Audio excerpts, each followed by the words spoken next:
Hi, Amy of Fashion Toppings here with my vlog for this week.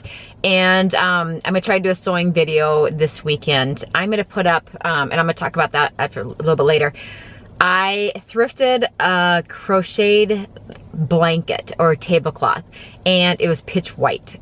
So I dyed it tan so it looks antique, and I've already sent it to my mom and these pictures to my mom and some of my relatives getting their feedback.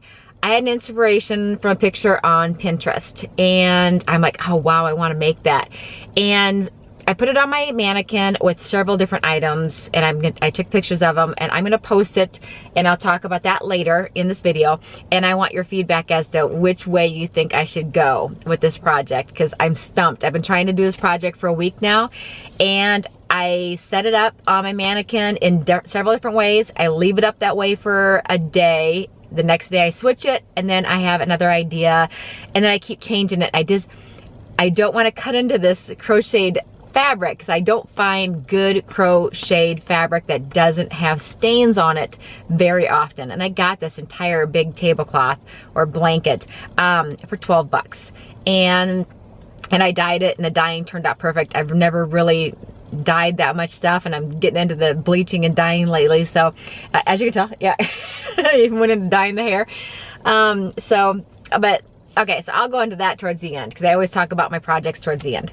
Okay, so last week was Easter, and we didn't get to travel anywhere because my kids, you know, it's sad. Their school spring breaks are actually at different times. So my youngest was on spring break during Easter, and my oldest was in school. So we couldn't travel, which was fine because I'm actually on the hostess committee for my church. And so I had to work the Easter vigil anyway. And the Easter vigil is, you know, it goes till midnight. And then afterwards, you know, we serve cake to all the RCIA candidates. And so it's a big thing, but you don't get home till like 1:30 in the morning. It's a long day at church. But it was so funny. Well, we almost had, you know, a catastrophe at church because the cake that was supposed to be delivered for the event with all the candidates' names on it didn't arrive. And so they called the cake company and told them, hey, it's, you know, we have to have this. We're serving cake at midnight. At this time, it was already like 8:30 at night, and the cake hadn't arrived. And so I had to run up to the grocery store and just get a bunch of cakes that, you know, I had to grab whatever cakes did not look like a birthday cake. So I'm buying sheet cakes that have flowers on them, but they're frozen. And they promised me they'll thaw out 30, 40 minutes, just leave them out, they'll be fine. Yeah, an hour later, they're so hard to cut into. I was panicking.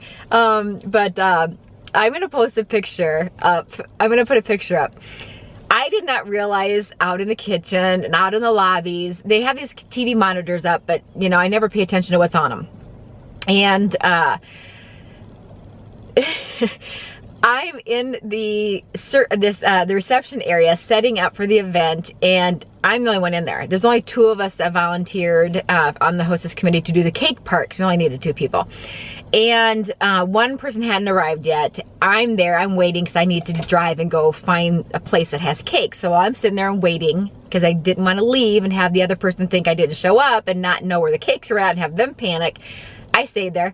And what was funny was, so I'm wearing one of the dresses or the skirts, and if you follow my videos, it's one that I got at the Altered State. At Altered State, it's a flying tomato skirt, and so it has lots of Aztec bright colored prints, and it's a skirt, and it's big and flowy. It's a maxi skirt. So what do you do when you're in a big ballroom, you know, area? Nobody's in there, you're all by yourself, and you got a flowy skirt on. Well, I'm in there swaying back and forth. I felt like Kenya on Real Housewives of Atlanta.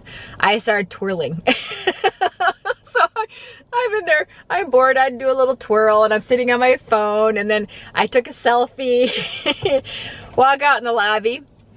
There's a camera that's filming that room for the evening, and everything that I was doing was being played out in the main room of the church.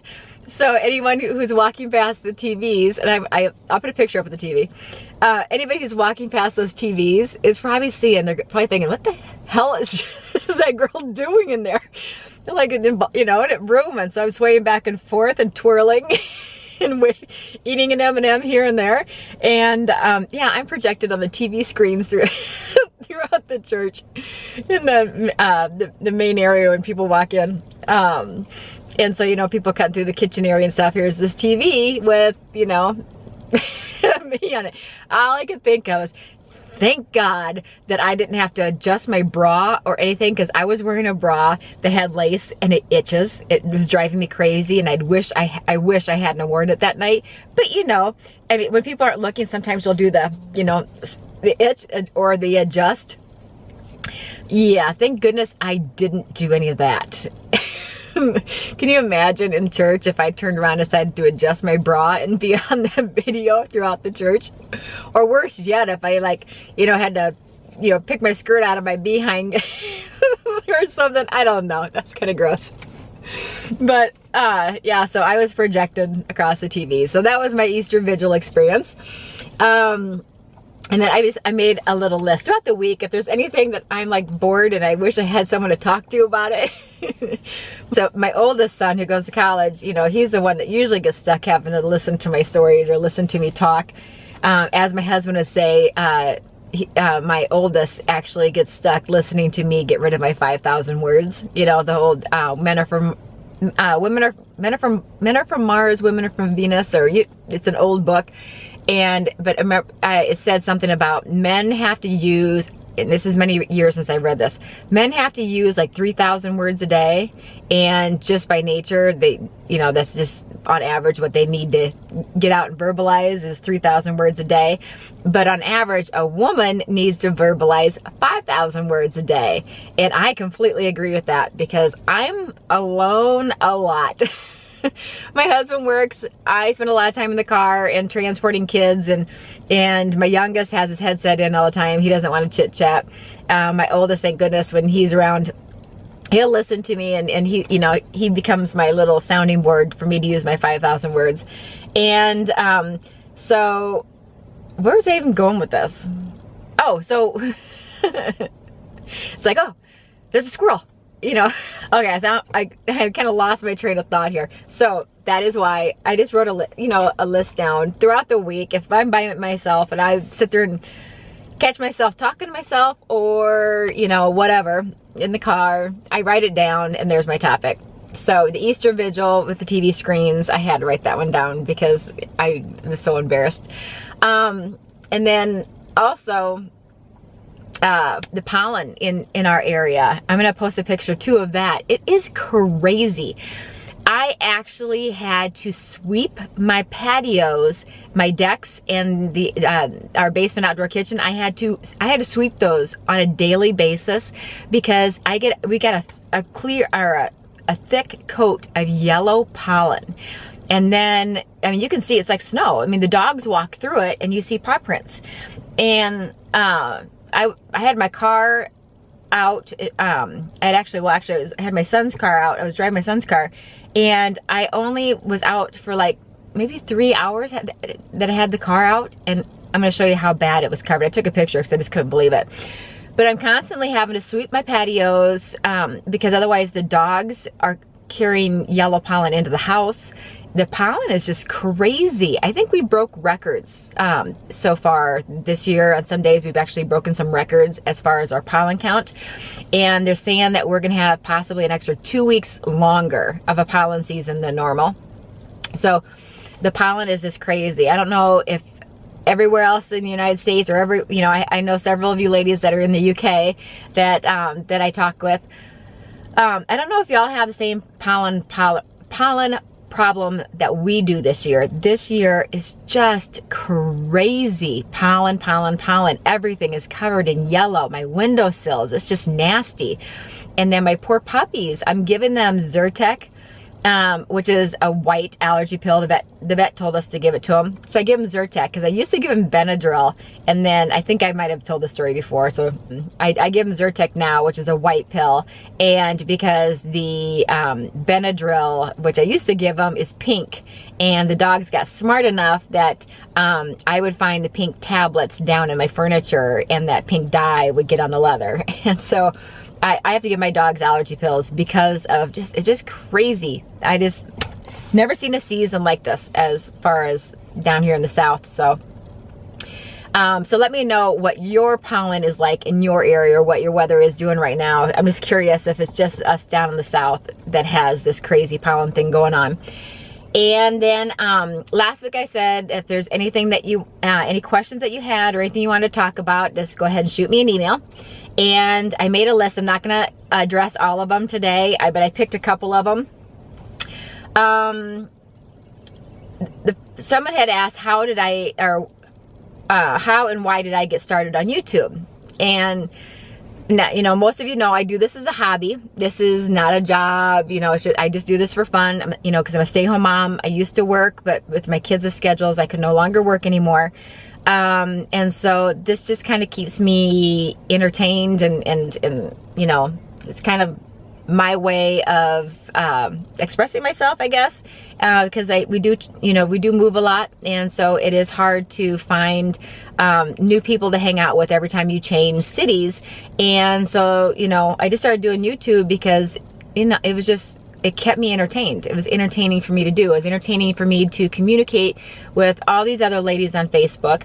And then when I decided to do my own channel, then, you know, I even have more ladies that I get to communicate with, and it's absolutely wonderful, and I absolutely love it. I've made some really good friends on here. I truly have. So I got started in YouTube, one, you know, just for my own sanity, to keep me busy.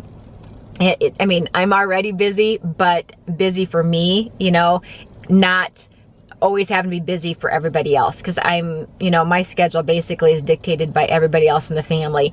And so I really, I don't do a lot for me. And so, you know, the YouTube and the thrifting, those are kind of for me things, you know, things that I do to make me feel good. So that's why I started on YouTube. And then the Refashion, you know, that kind of, you know, with my sewing, and it just became a natural progression. I never was a really big sewer. You know, I barely passed sewing in the 8th grade. I actually, when we made these gym bags, I actually put the zipper on the bottom. So the handles are on the top, and so if you unzip the bag, everything would fall out.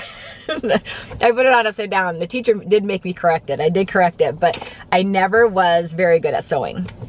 So my husband got me a sewing machine, and I made pillows, and I made curtains for bunk beds. I was so excited. I actually sewed, one of my first projects other than pillows was I made a set of curtains for my kids' bunk beds, so that the bottom bunk, you could actually shut the curtain.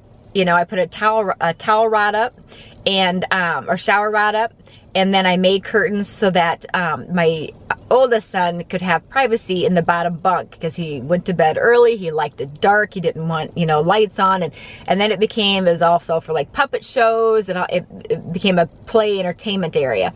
And so I made curtains. That was one of my first projects. But so with the sewing, I actually would go thrifting, and I would sew over the existing seams that are in. I have a guy and his kids walking by. Hold on. Okay, I'm back. The guy and his 2 kids actually sat there in front of my car, and I think they think that I'm up to something, because I'm, you know, I always find an empty parking lot to do this in. And I think he's calling the police on me. Because he sat there and stared at me, took out his cell phone, kept staring at me, and dialed. So, if by chance the police officer should show up here, I'm gonna leave it running. It seems odd that he would actually stop in front of the car. He's like 2 parking spots away, staring at me, and he takes his phone out and he starts to dial, and he's staring at me the whole time he's dialing. He probably thinks I'm up to something. And Yeah, so like I said, you know, if a cop shows up, I'm keeping the camera running. Then I lost my train of thought. Oh, talking about sewing. You know, that question about how and when did I get started on YouTube? You know, I've been on YouTube for 2 years now. But I've also had the question several times that kind of leads into this. People ask me, you know, they're saying that they're afraid to start sewing. Or they're afraid, you know, how did they learn? They don't know how to sew, so they're not going to pick it up. Other than having that one class in 8th grade, I pretty much taught myself to sew. And I did that by thrifting. And I when I was younger, I would never go thrifting. But I started going thrifting and would buy up clothes for 99 cents because I liked the fabric. And so how I taught myself to sew was I would turn the garment inside out and I would just sew over the existing seams and, you know, try to keep that straight line and just follow the seam the way they had the seam already sewn. That's just how I got started. Now, I might take a seam ripper and remove a sleeve. 99-cent item, who cares? I would remove the sleeve and but I saw how it was put together. I would remove it with the seam ripper and then I would put it back in. I would re-sew it back in. And if it looked funny, if there was a pucker, then I troubleshot it, or I would troubleshoot it. And so that's just basically how I learned to sew. I've never taken a sewing class. And so I know there's a lot of you that, you know, that sometimes will give me advice and say, oh, I would have done it this way. I appreciate the advice. I do. Because like I said, I don't do this for a living. I just do this for fun. And the way I sew is the way I've taught myself, you know, from trial and error. So if you have a different way, you know, I'm not offended at all if you say, if you say, oh, if I was going to do this project, I might have done a zigzag stitch and done this or this or this, whatever. But I do welcome advice when it comes to, you know, I'm paranoid that guy's gonna come back around. I do welcome advice on the sewing. I really do appreciate that. So, but you know, so anybody can start to sew. If you have a sewing machine, anybody can learn to sew. You don't have to take classes. It's just a matter of trial and error. Fabric is expensive. If you go buy brand new fabric, it's gonna be an expensive hobby. You go to your thrift stores and you buy their 99-cent items, then you don't feel so guilty knowing that it's gonna end up in the garbage when you get done with it. I mean, even practicing different stitches just to have fabric. I'd cut squares and make little square pillows, like pillows this big, just to practice doing corners and turning corners in and out. You know, it was therapeutic. I don't know. I love to do it. So that's how I got started with sewing. I've never been to a sewing class other than 8th grade. That's it. I've taught myself to sew. And I absolutely love to do it. What other questions do I have on here? What other questions? Do I have any crazy stories? Well, I don't know if crazy stories means about me or is any crazy stories. But one that my family and we always talk about, and my mom will tell the story over and over and over. My youngest is quite a character, and he was quite a character wherever we went. I mean, he had the one-liners, you know, when he was a little kid. It was hilarious. And really, can I not get to this video without someone coming in over here? Okay, I had to move the car. The landscaper's parked right by me, and they're unloading a big truck, and all these guys are staring at me. I guess people just don't understand why everybody doesn't have a tripod sitting on their dash of their car with a camera on it. I feel like an idiot sometimes. Okay, so crazy stories. This is the choppiest vlog I think I've ever done. So it's crazy stories. My mom, like I said, my mom loves this story. My youngest is quite a character, like I said. I mean, we used to go to dog shows and he would go, nice dog. Nice dog. You can do that to all the people doing dog shows that had dogs in the dog show. He was quite the character. He was a flirt. And so he was about, I think it was about 3 years old. We're at the mall, and I don't know if you've ever known, it's called like a golden chain gang. It's like a kiosk in the middle of the mall, and they would sell golden chains by the yard. And it was so funny because you know, didn't get much business. I don't know how it stayed open. I have no idea how it stayed open. And so they had, the worker was gone, must have gone to lunch, and had left a kiosk. And another kiosk, you know, I think that's what you call those kiosks. Another one was watching his area for him. And it was so hilarious. My 3-year-old just took off running, and it's like a bar counter that came down, but you can walk under it. The opening that went inside this little kiosk where the workers would be behind the counter. And so my son actually took off running and went underneath that bar counter. He went underneath it. So he was behind the counter where a worker would be, and he found a light switch. And then that light switch turns on the billboard that says Golden Chain Gang. So he's behind there, turning the switch on and off, turning the lights on for the store. So the store lights were going on and off behind this, you know, counter. And it was so hilarious. So I didn't want to go behind the counter because I didn't want someone to think I was stealing. And so I'm trying to coerce him to come out. I kept on saying, get over here, come here, you know, and I couldn't get him to follow me. And so some nice guy comes by and he goes, here, I will scare him and he'll run towards you. So he went on the other side. It was a circular counter. So the worker was in the middle of the circle. Customers would be on the outside, and they had a billboard up the center with the name of the store on it. So he went around one side of the counter where customers would be, and I was on the other, and he ducked down and then he jumped up and he goes, roar! He tried to scare my son, so my son would run to me like, Mom, save me. And what did my son do? He bounced behind the counter, he pops back up, he's like, roar! Right back at the guy. And it was so funny because I'm just like, come here now. And I'm like, you are in trouble, young man, come here. And then he would mimic me, start copying me, because he copied the guy doing the roar, and I'm saying you're in trouble, and he's copying me back going, I'm in trouble, I'm in trouble. We finally, one of the guy that was watching the kiosk the whole time, you know, saw this happening, did not come to help. He's laughing so hard, so finally he did come to rescue us. He came over, he unlocked that little counter that lifts up, and he went back there and got my son and brought him back out to me. I was so mortified because everybody walking the mall is just that we were their entertainment. People were stopping and watching, and I'm sure some people are saying, you know, wow, can't she keep a control over her son? And the other people are just thinking this is the funniest thing they've ever seen. Thank God YouTube and you know, social media didn't exist back then, because this is many years ago. So when someone asks you about crazy stories, that's the first one that comes to mind. And so hopefully that's what you're talking about, because that's all it said. It was, you know, did if I had any crazy stories.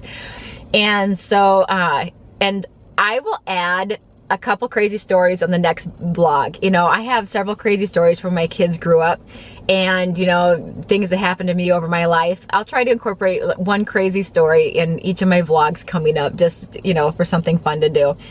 But parking lots are starting to get busy. Oh, today I'm actually wearing, this is from Little Black Bag. It is a kimono. And it was from Little Black Bag when they went out of business. I think I paid like $4 for it. It retailed at $75, brand new. And it's so cute because it folds over. See, it's got the hole in it, and then it actually has a big giant collar. And then I thrifted this shirt, and I have a cami underneath it. So it is see-through, but I'm wearing a white cami underneath it. I thrifted this lace shirt, and I love it. This is so romantic looking. And then I'm wearing my Free People 3-layered necklace, which is my favorite necklace. You can get this. It's actually on freepeople.com. They have it on their website. They have it in also silver with the little bit of black glazing on it. The silver, which I love that one, and they're $38. Their jewelry is really reasonable. I love Free People store. So I have a lot more things on my list, but this vlog might get a little long. Yeah, because I have 4 more things left on my list to talk about, but kind of got a little winded, I think. I think I talked a little bit too much. So now on for the project that I'm working on. I'm gonna put in first the picture of my inspiration. This is what I saw on Pinterest. So this is what I want to make, And I'm gonna give you a couple versions of, now these are just pinned together. It's just real rough ideas of what I could do with this crocheted blanket. Now it's the crochet blanket that it was white, like I said. I dyed it to look antique, and but I'm gonna put several pictures underneath of ways that I can, I wanna make that long cardigan, and you'll see it with the picture, or I already showed you the picture. So I'm gonna incorporate, so I'm gonna go ahead and plug in the pictures at the end here that will show all the different ways that I could do this. And you let me know down below which one you like the best. So I will try to number them if I can. I think I can number, yeah, I'll number them. So just in the comments down below, tell me which one you like the best. And I know one of them is a jean vest. Now the jean vest, if you pick that one, you know, that's great. I just probably won't wear it for a while because it's a little tight, but I like the looks of it. You know, just as far as a refashion idea, I do like the looks of it. So I still kept it in there, even though the vest is a little tighter on my arms right now. But I'm gonna get that under control. So not going to not make it just because I've gotten heavy. I will make it and then hopes that maybe I'll get into it. So there's several options of what I can do, and remember, they are just roughly pinned together. I just, you know, you saw the inspiration piece. My finished product will look something like it, but just I have different shirts or vests to go with it. So you tell me. Wow, am I windy? And I'm just so babbling on and on. Okay, last time I'm gonna say it, down below, go ahead and tell me which one you like best, because I am having a hard time deciding, and I really want to get a refashion video out, but I can't make up my mind. So vote down below, let me know which way you like it best. So okay, I'm gonna go ahead and bring this to a long end. And well, this is Amy with Fashion Toppings. Until next time, you have a great day.